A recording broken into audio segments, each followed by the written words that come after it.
Hello everyone, welcome to my another blog. তো সবাই কেমন আছো? আলহামদুলিল্লাহ আমি অনেক ভালো আছি।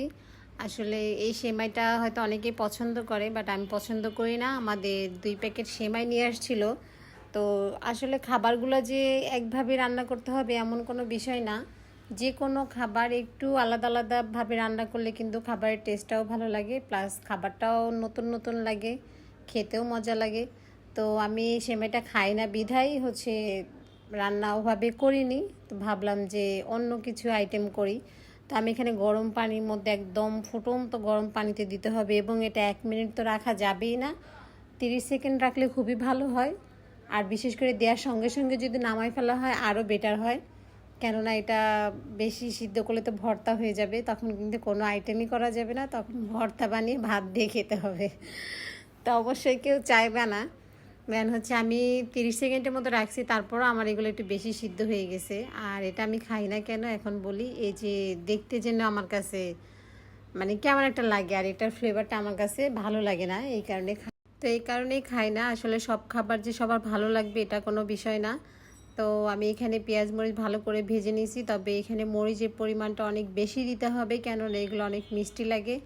আর মিষ্টি খাবার তো আমি একদমই পছন্দ করি না। যার যেরকম ভালো লাগে চাইলে কিন্তু যারা ঝাল খাবে, বিশেষ করে ঝাল না খেলেও আমি মনে করব যে এখানে মরিচের পরিমাণটা একদমই বেশি দিতে হবে, কেননা এগুলো অনেক মিষ্টি লাগে খাওয়ার সময়। আর লবণ তো দিতেই হবে মাস্ট। তো আমি এখানে ভালো করে একদম নুডলসের যা যা মশলা লাগে সব কিছু ইউজ করছি। বিশেষ করে আমার রুমে যে নুডলসগুলো ছিল সেই প্যাকেটের মশলাগুলো আমি এখানে ব্যবহার করছি, সঙ্গে 2টা ডিমও দিছি, যাতে কোনো রকমের কোনো গন্ধ না আসে। বিশেষ করে সেমাইয়ের যে ফ্লেভারটা এটা আমি নিতে পারি না। আমি এখানে সব মশলা দিয়ে একদম সয়া সস দিয়ে, তারপরে সস দিয়ে ভালো করে এগুলো একদম রান্না করছি। তবে যে যতই রান্না করুক আমি মনে করি যে এটা কখনোই ঝরঝরা হবে না, এটা এরকমই থাকবে। এবং আমি এই রেসিপিটা দেখছিলাম এক আপু ভিডিওতে পোস্ট করছে, এক আপুর আইডি থেকে। তো ওনারটা দেখেই আমি ইন্সপায়ার হই, বাট এটা রান্না করার চেষ্টা করি।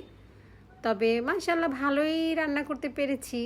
দেখো দেখতে কত সুন্দর লাগতেছে। আসলে দেখতে খাবারটা সুন্দর লাগলে আমি মনে করি খেতেও ভালো লাগে। তো খেতেও মাশাআল্লাহ অনেক ভালো হয়েছে। আসলে যারা মিষ্টি বেশি পছন্দ করে তারা খেতে পারবে, বাট আমার মতো ঝাল আবার যারা যারা আছো তারা কখনোই খেতে পারবে না, কেননা এটা অনেক মিষ্টি হয়েছে। আমি তো খেয়ে আমার পুরো মনে হচ্ছিল যে কি বলবো এটাকে। যাই হোক, আর সবচেয়ে বড় বিষয় আমি হাসছিলাম আর ভাবছিলাম যে মানুষের কথাই বলে কয়লা ধুলে নাকি ময়লা যায় না, সেম হচ্ছে এটা।